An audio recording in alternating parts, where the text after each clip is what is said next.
cette dernière présentation de la journée, moi je vais vous parler donc du stress métabolique des cellules musculaires dans le contexte des maladies métaboliques, essentiellement l'obésité et le diabète de type 2. Alors moi je travaille à Lyon dans l'unité Carmen et je m'intéresse depuis une quinzaine d'années aux mécanismes moléculaires de l'insulinorésistance associée à l'obésité et au diabète de type 2 avec un regard et une approche un peu centralisée sur deux organites intracellulaires que sont la mitochondrie et le réticulum endoplasmique. Et donc au cours de cette présentation, je vais essayer de survoler avec vous les différentes pistes mécanistiques qu'il y a eu ces 15 dernières années pour expliquer l'insulinorésistance musculaire, pour arriver vers des résultats un peu plus nouveaux que nous avons eus ces dernières années sur le rôle important de la communication entre justement la mitochondrie et le RE dans le contrôle de l'action de l'insuline dans le muscle squelettique. Alors vous le savez tous, nous sommes continuellement exposés à des variations de notre environnement, que ce soit des transitions nutritionnelles ou des modifications de notre activité physique. Et face à ces modifications, notre organisme doit adapter son métabolisme pour maintenir une homéostasie énergétique. Et parmi ces adaptations métaboliques, une importante est notre capacité justement à pouvoir utiliser différentiellement un substrat, le glucose ou les lipides, en fonction du statut nutritionnel. Et donc on parle de flexibilité métabolique quand notre organisme est capable justement de shifter d'un métabolisme essentiellement glucidique à l'état nourri à un métabolisme essentiellement lipidique à l'état de jeûne. Alors, à l'inverse, dans des contextes des maladies métaboliques, notre organisme a pu être capable d'adapter son métabolisme à ces changements environnementaux et notamment à faire face à cet afflux de substrats et de lipides, face à l'obésité, face à notre baisse d'activité physique.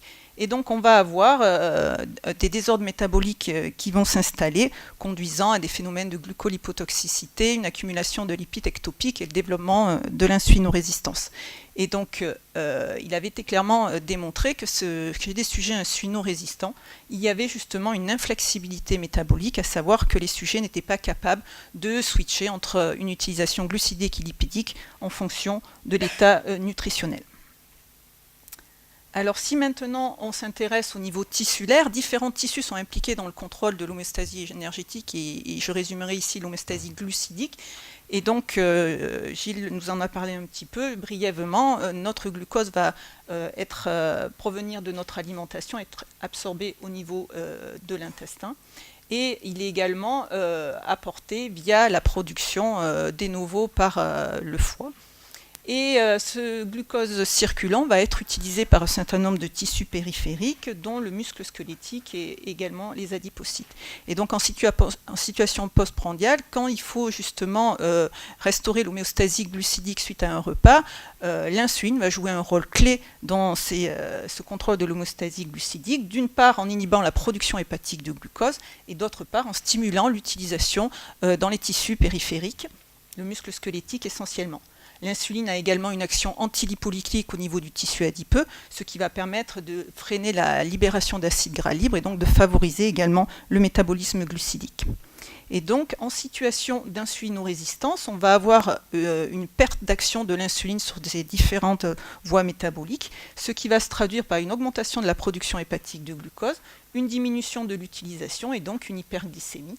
Et l'insuline va également moins avoir son action antilipolytique sur le tissu adipeux, ce qui va augmenter la libération d'acides gras libres par l'adipocyte et donc contribuer au phénomène de l'hypotoxicité qui vont participer à l'insulinorésistance. Et puis lorsque en situation d'obésité, cette insulinorésistance va être d'une part compensée par une hypersécrétion d'insuline par le pancréas, les cellules bêta, et lorsque notre pancréas est plus capable d'adapter sa sécrétion d'insuline en réponse à cette hyperglycémie, on va avoir donc des altérations fonctionnelles de la sécrétion d'insuline et un diabète de type 2 qui apparaît.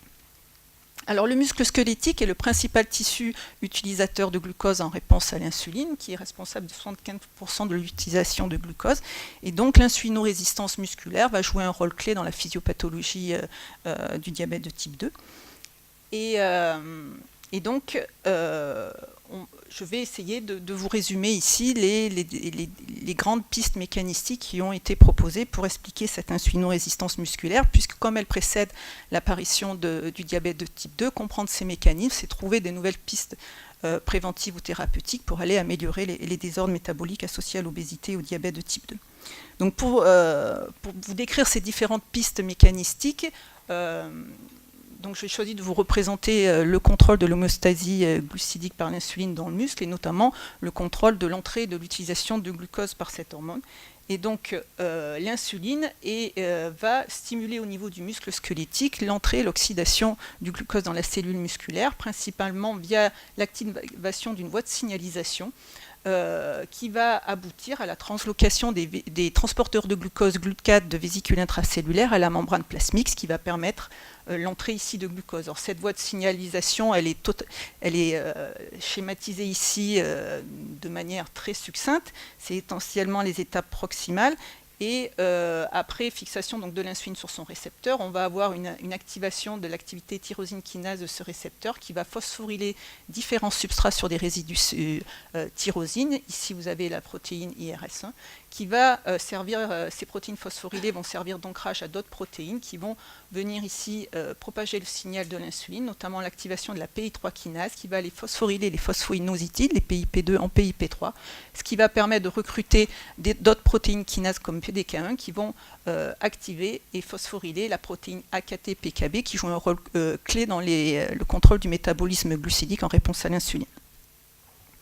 Donc, pour ce qu'on avait démontré il y a maintenant quelques années, alors quand je dis on, c'est essentiellement les travaux d'Hubert Vidal et de Martine Laville à Lyon, c'est que lorsque on regarde cette utilisation de glucose en réponse à l'insuline dans le muscle de sujets obèses et diabétiques de type 2, on retrouve donc une diminution ici de l'utilisation de glucose en réponse à l'insuline au cours d'un clan euglycémique hyperinsulinémique.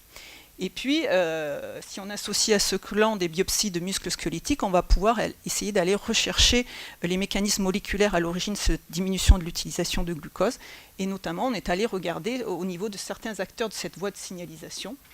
Et donc, ce qu'on a pu mettre en évidence, c'est qu'on observait une diminution de l'activation et de la phosphorylation de la protéine kinase B en réponse à l'insuline dans le muscle ici de patients diabétiques de type 2 comparé à des sujets contrôle.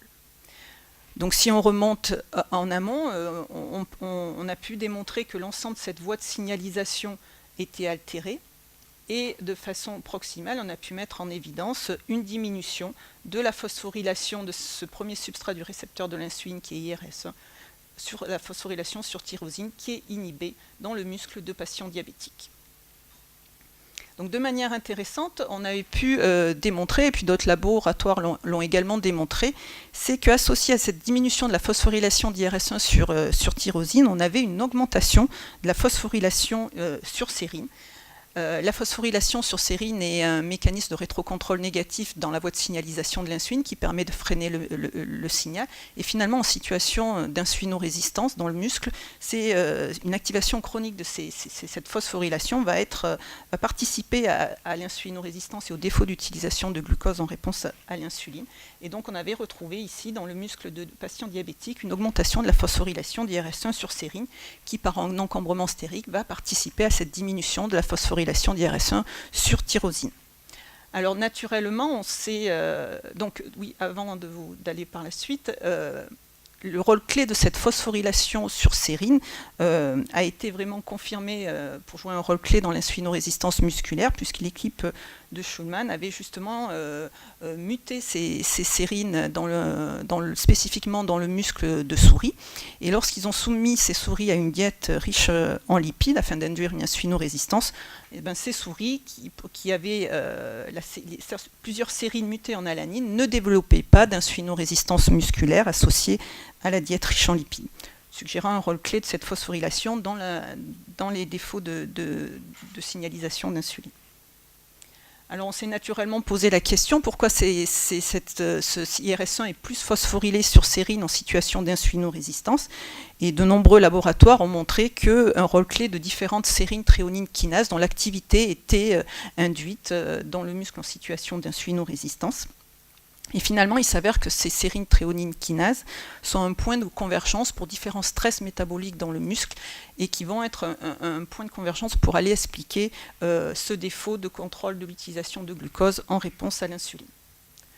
Alors, un des premiers stress métaboliques qui avait été suspecté pour jouer un rôle dans l'insulinorésistance musculaire, c'est l'inflammation. Vous savez tous l'obésité et le diabète de type 2 est associé à une augmentation de la sécrétion de cytokines pro-inflammatoires par le tissu adipeux. Et on avait, en collaboration avec Jean-Philippe Bastard à l'époque, démontré qu'on retrouvait chez le sujet obèse et le sujet diabétique une augmentation d'un certain nombre de cytokines pro-inflammatoires de type TNF-alpha, interleukine 6 ou encore d'autres. Et finalement, ces cytokines pro-inflammatoires peuvent altérer l'action de l'insuline dans le muscle et activer certaines cérébrotréonines kinases qui, en phosphorylant IRS1 sur sérine, vont bloquer le signal de l'insuline sur l'entrée et l'utilisation de glucose.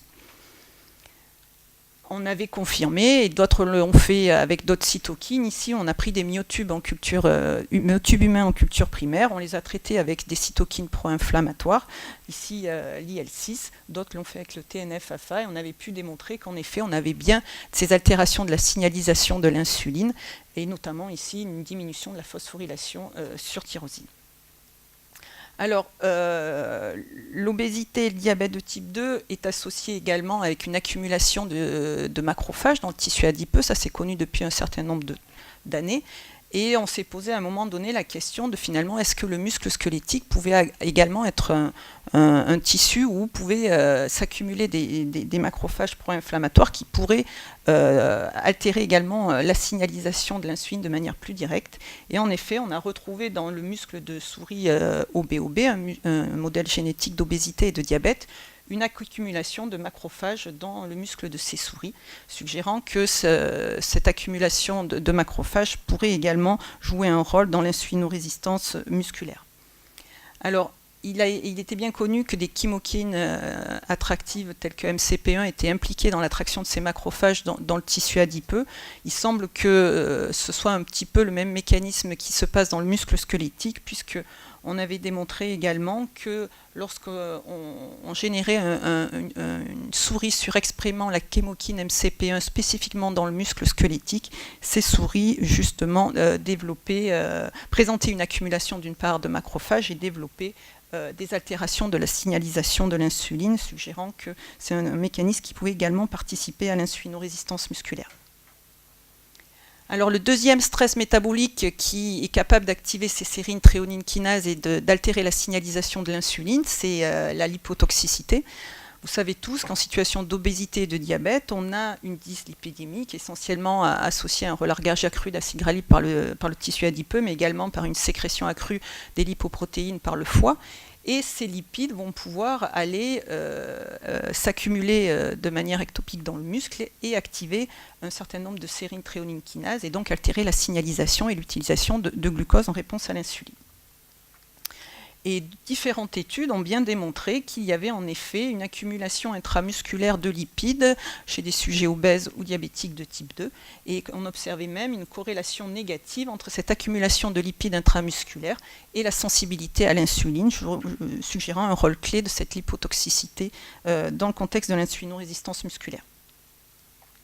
Alors, tous les lipides ne sont pas pro-insulinorésistants et finalement, il a été démontré que ces acides gras libres qui pouvaient rentrer dans le muscle, ils avaient donc de devenir intracellulaires, soit ils étaient estérifiés sous forme de triacylglycérol et ces triglycérides, eux, ne sont pas tellement pro-insulinorésistants. Il s'avère que c'est des intermédiaires lipidiques tels que le diacylglycérol et les céramides qui, en s'accumulant dans la cellule musculaire, vont pouvoir aller activer des sérines tréonine kinases et participer à l'insulinorésistance musculaire. Ces lipides, ces lipides, une fois qu'ils sont rentrés dans la cellule musculaire et activés sous forme d'acide-CoA, ils peuvent être intégrés dans la mitochondrie où ils vont être oxydés. Et finalement, on s'est naturellement orienté vers la mitochondrie, puisque c'était le site privilégié d'oxydation des acides gras dans le muscle, comme un élément participant à l'insulinorésistance musculaire, puisque moins d'oxydation lipidique favorisant le stockage sous forme de gouttelettes lipidiques.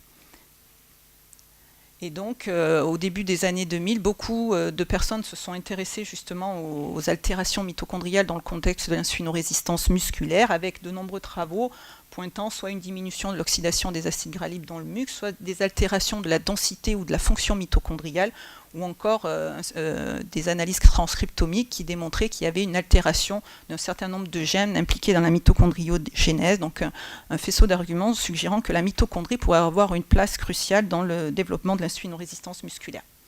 Néanmoins, à l'époque, on ne savait pas si finalement ces altérations mitochondriales étaient une cause ou une conséquence de l'insulinorésistance. Et donc nous, on a essayé de répondre à cette question. Et pour brièvement vous résumer l'histoire, on a en effet démontré que ces altérations mitochondriales, elles étaient présentes dans le muscle squelettique des souris insulinorésistantes. Néanmoins, ce n'était pas une altération précoce, puisque des souris intolérantes au glucose mais non insulinorésistantes ne présentaient pas ces altérations. Et finalement, ce qu'on a pu démontrer, c'est que ces altérations mitochondriales, elles étaient la conséquence d'un stress oxydant au niveau du muscle squelettique associé au phénomène de glucolipotoxicité, et qu'on a retrouvé donc une augmentation de la carbonylation des protéines dans le muscle de souris présentant une insulinorésistance musculaire qui était responsable de ces altérations mitochondriales. Alors ce stress oxydant, il peut participer à cette insulinorésistance en altérant la structure, la fonction de la mitochondrie, et ainsi participer à l'accumulation de lipides intracellulaires, mais il peut également, les radicaux libres sont également capables d'activer des sérines thréonine kinases, et donc en eux-mêmes d'altérer la voie de signalisation de l'insuline. Alors, concernant ces altérations mitochondriales dans le contexte de l'insulinorésistance musculaire, ce qu'on avait pu démontrer également, c'est que la mitochondrie n'était pas le seul coupable dans ce stress oxydant musculaire, mais qu'une autre enzyme, la xanthine oxydase, était activée et produisait une quantité élevée de radicaux libres en réponse à la glucotoxicité. Et que si on donnait à ces souris un traitement avec l'oxypurinol, qui est un inhibiteur de la xanthine oxydase, on prévenait les altérations mitochondriales dans le muscle de ces souris diabétiques.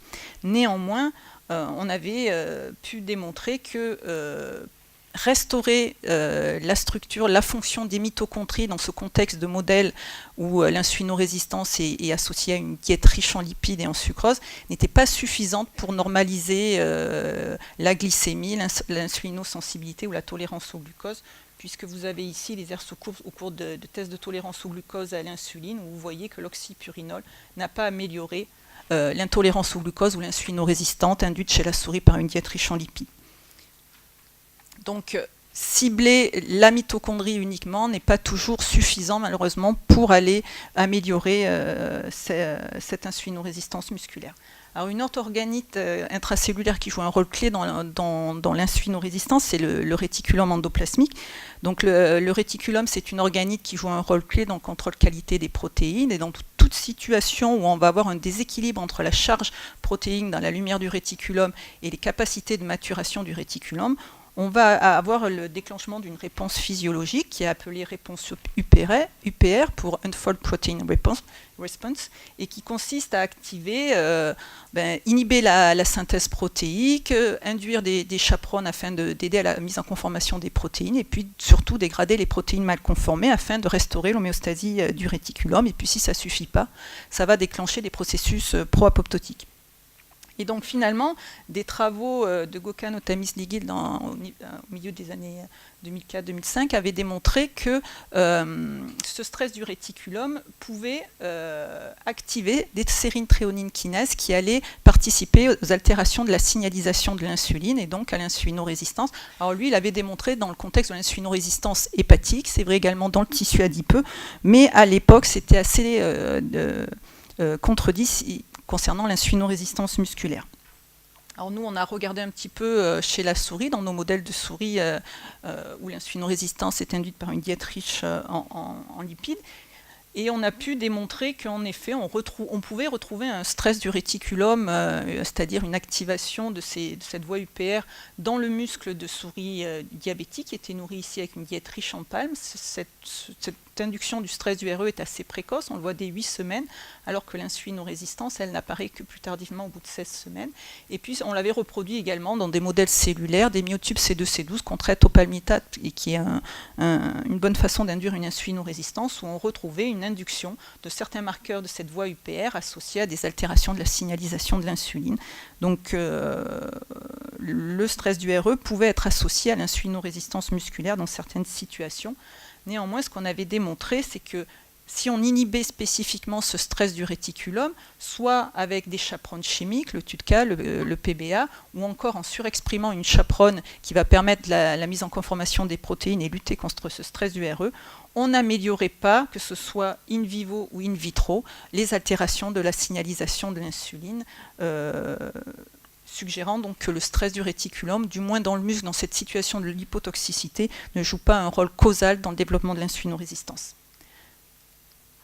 Donc il semblerait que même si les altérations mitochondriales, le stress du réticulum sont systématiquement associés à l'insulinorésistance musculaire dans différents désordres métaboliques, cibler seulement une ou l'autre de ces deux organites n'est pas suffisant, surtout dans situation de lipotoxicité, pour améliorer la sensibilité à l'insuline. D'où une réflexion qu'il faudrait probablement jouer sur quelque chose beaucoup plus en amont pour améliorer de manière en même temps ces deux organites pour être plus efficaces pour améliorer la sensibilité à l'insuline. Et dans ce contexte, on s'est intéressé au dialogue entre la mitochondrie et le réticulum, puisque ces deux organites ne sont pas isolés dans la cellule, elles interagissent afin d'échanger essentiellement des lipides, du calcium et contrôler les signalisations et l'homéostasie cellulaire. On vous ai illustré ici, justement en microscopie électronique, du réticulum en contact ici avec la membrane de la mitochondrie. Et au cours de ces 3 dernières années, on a démontré que ces contacts physiques entre la mitochondrie et le réticulum jouaient un rôle clé dans le contrôle de la signalisation de l'insuline dans le foie.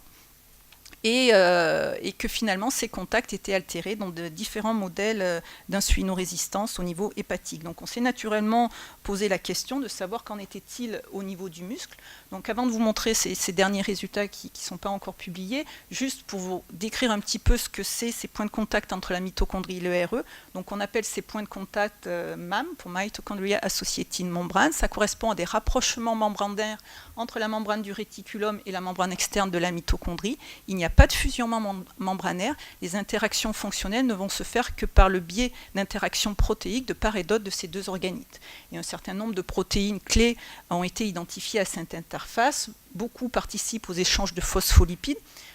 Et d'autres sont impliqués dans le transfert du calcium, puisqu'une des fonctions clés de ces MAM est de contrôler l'homéostasie calcique, puisqu'il va y avoir un transfert de calcium du réticulum vers la mitochondrie, et ce calcium, une fois qu'il va être dans la mitochondrie, va contrôler l'activité d'un certain nombre de déshydrogénases du cycle de Krebs, et donc contrôler l'activité de la chaîne respiratoire. Donc ces MAM jouent un rôle clé dans la bioénergétique cellulaire, mais trop de calcium dans la mitochondrie peut être délétère, et lorsque ce calcium va s'accumuler, on va avoir ouverture du port de transition mitochondriale et déclenchement de l'apoptose. Donc ces points de contact qui sont très dynamiques jouent un rôle clé d'une part dans la bioénergétique cellulaire, dans le contrôle de l'homéostasie de ces deux organites. Tout perturbement de ce transfert de calcium va se répercuter sur la structure et la fonction du réticulum ou sur la structure et la fonction des mitochondries. Et donc, il nous paraissait important d'aller étudier si justement un défaut de communication entre ces deux organites pouvait participer à l'insulinorésistance, puisqu'il pouvait impacter de manière conjointe le réticulum et la mitochondrie. Alors ce qu'on a fait, c'est qu'on a étudié ces interactions mitochondrie et réticulum dans le muscle de modèles de souris obèses et diabétiques. Tout d'abord un modèle nutritionnel, la souris nourrie avec une diète riche en lipides et en sucrose. Et on a pu démontrer que les altérations de la signalisation d'insuline dans le muscle de ces souris étaient bien associées avec un défaut d'interaction physique entre ces deux organites. Alors on les a mesurées de deux façons. Soit on fait du fractionnement subcellulaire, on est capable d'isoler cette interface à partir de mitochondries pures qu'on ultracentrifuge, et on peut séparer comme ça la fraction de membrane du réticulum associée aux mitochondries. Et lorsqu'on quantifie un rendement de purification, on peut estimer justement que démontré qu'il y a une diminution de cette quantité de MAM dans le muscle de souris high fat, high sucrose. Et puis on avait mis au point, au moment de nos études sur le foie, un nouveau système de détection qui nous permettait d'étudier ces interactions mito-RE de manière plus dynamique, basé sur l'in situ proximity ligation assay, qui consistait à visualiser la proximité entre deux protéines.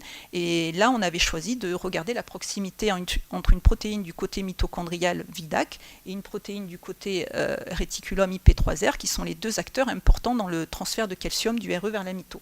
Et lorsqu'on analyse cette proximité entre ces deux protéines, qui est le signe donc d'une interaction mitochondrie-RE, on voit que dans le muscle de souris nourri avec une diète riche en lipides et en sucrose, on a une diminution de ces points de contact. On a fait la même chose dans le muscle de souris OBOB et on a retrouvé le même type de résultat, à savoir que les altérations de l'insuline dans le muscle de ces souris OBOB est associée avec une diminution des interactions mito-RE que l'on mesure par fractionnement cellulaire ou ici par in situ PLA. Donc comme dans le foie, on avait une diminution de ces interactions mito-RE dans le muscle en situation d'insulinorésistance.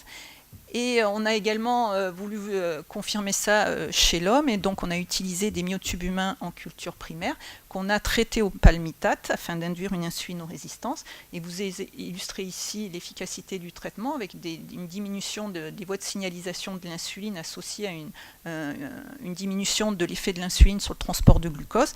Et on a bien pu démontrer qu'associé à ces altérations métaboliques, on avait une diminution des interactions mitochondrie-RE visualisées par in situ proximity ligation assay.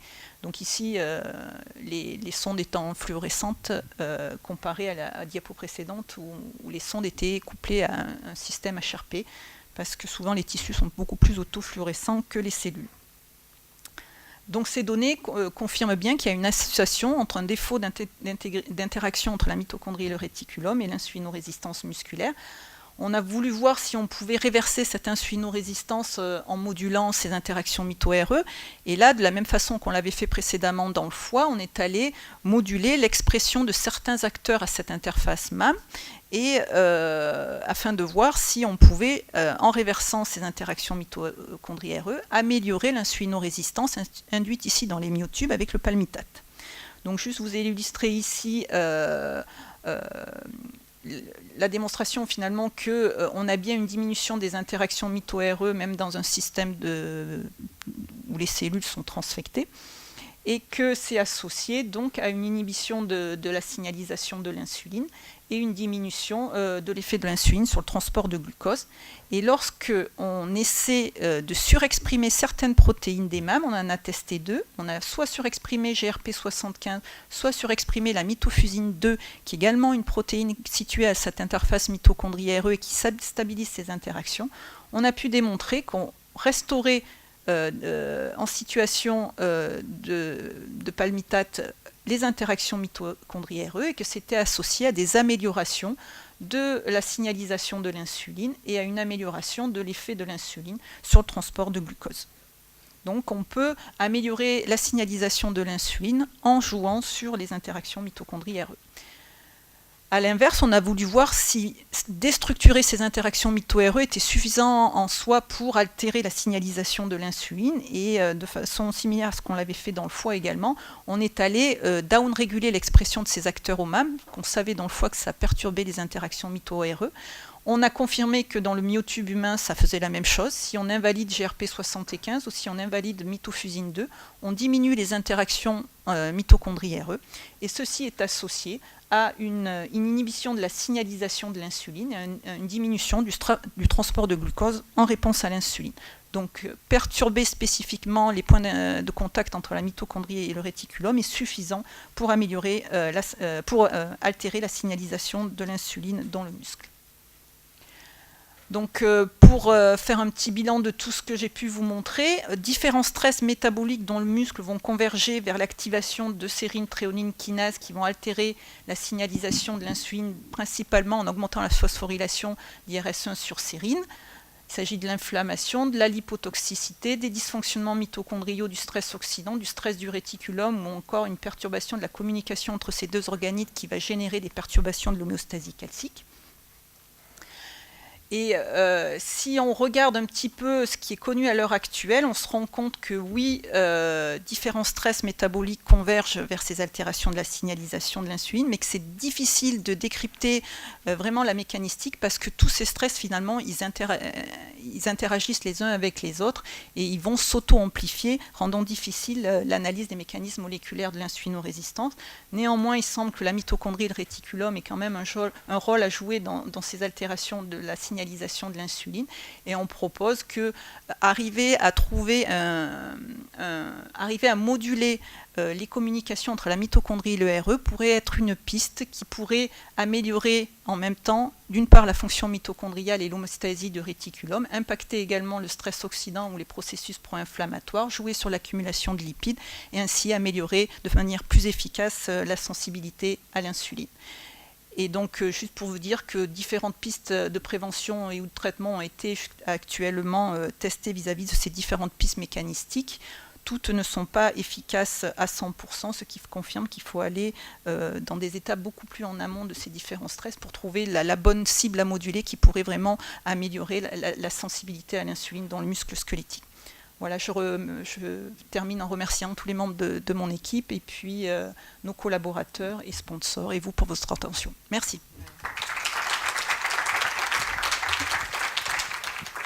Est-ce qu'il y a d'autres pistes? Enfin, il doit y avoir certainement, il n'y a pas que le calcium. Non, il n'y a pas que le calcium, puisque c'est évident. Mais oui. Bon, donc ces interactions mito-RE, elles médient aussi des échanges de phospholipides, et on sait toute l'importance du métabolisme des phospholipides dans le contexte des maladies métaboliques. Alors, comme c'est un peu plus lourd, je pense, d'étudier ces échanges de phospholipides, ça a un peu moins vite avancé que les transferts calciques, où il y a des outils un peu plus faciles pour les étudier. Néanmoins, ces points de contact, ils régulent également d'autres voies de signalisation comme l'autophagie, comme l'activation de l'inflammasome, comme plein d'autres voies de signalisation qu'on sait cruciales pour la sensibilité de l'insuline, et on pourrait avoir des répercussions autre que seulement sur l'homéostasie calcique. Ça a surtout été étudié dans le foie, donc. Jusqu'à présent, dans le contexte des maladies métaboliques, ça a été étudié que dans le foie. Il commence à avoir quelques données dans le tissu adipeux où l'invalidation d'une protéine qui est à cette interface des MAM, qui est la protéine 6D2, qui est impliquée dans le syndrome de Wolfram, où il y a une perturbation métabolique dans ce syndrome, où ils ont démontré que dans une souris invalidée pour cette protéine, il y avait moins de points de contact, moins de transfert calcique et une insulinorésistance dans le tissu adipeux.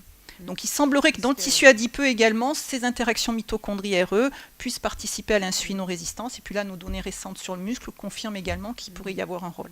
Alors après, cause ou conséquence, je ne veux pas faire dire plus à mes données, hein, c'est juste que voilà, c'est toujours la question. C'est quelque chose qui est associé, et si on arrivait à mieux comprendre comment ces interactions mitochondriques sont régulées, on pourrait avoir des moyens pour aller améliorer de manière concomitante la mitochondrie et le RE et peut-être être plus efficace. Et peut-être dans le tissu adipeux brun. Également, où il y a beaucoup de mitochondries, peut-être que le tissu adipeux... Ça pourrait être une piste, bien qu'on n'ait pas, apparemment, tu n'as pas mis d'étoiles, de grandes étoiles là sur... Il n'y a pas de piste pharmacologique actuellement pour... Malheureusement, les contacts mito-RE, ça fait quoi? C'est très récent, hein, c'est une dizaine d'années que les gens s'intéressent à ça. Et dans le contexte des maladies métaboliques, ça n'avait pas été étudié jusqu'il y a moins de 2-3 ans. Donc les acteurs à cette interface sont encore mal connus. Quelques études protéomiques commencent à sortir.